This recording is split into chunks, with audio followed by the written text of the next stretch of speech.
For today's video, ipapakita namin sa inyo paano namin ginagawa ang napakasarap at napakadinamnam namin Christmas humble.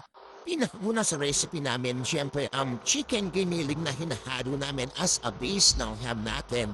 Kasi kung walang chicken giniling, hindi magbubuo ang ham natin. Of course, siyempre, ang ating mga bacon or ang ating mga chicken chunks na ihahalo natin sa pinaka-base at ham natin. Kung makikita nyo, napakarami ng mga chicken bacon natin. Alam nyo ba na in-smoke pa namin yan ng ilang oras para lang once na matikman nyo ang ham namin is madalas sapat maaamin nyo kaagad ang pagka-smoky ng mga ham. Kaya kung mapapansin nyo ang ham natin kahit sa murang halaga ay napaka-premium at napaka-quality. At after ma-mix lahat ng ingredients natin, syempre titimbangin nyo na 500 grams kada isa. Kasi ibebenta natin yan ng buy one, take one.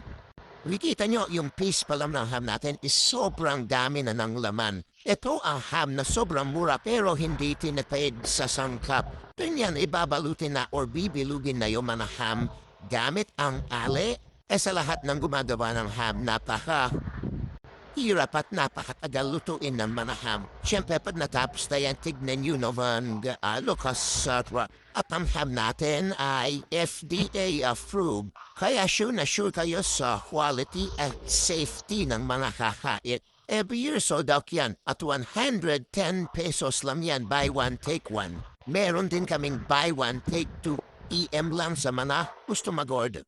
Alam nyo ba na taon-taon, libo-libong ham ang lumalabas o nabebenta natin?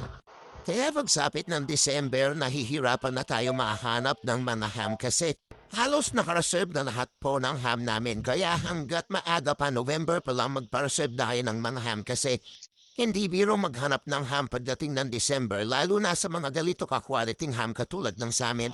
For sure marami kayong makikita pero gawang kamalang. Kaya hinihintayin nyo pa order na at mag-reserve na kayo hanggat may oras pa, maaga pa. Pinakamurang ham namin at pinakamasarap ang ham namin kaya maagang nauubos to.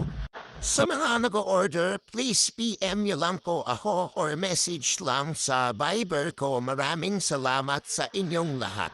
Happy holidays. See you all. Mwah mwah. Chuk chuk. Meow.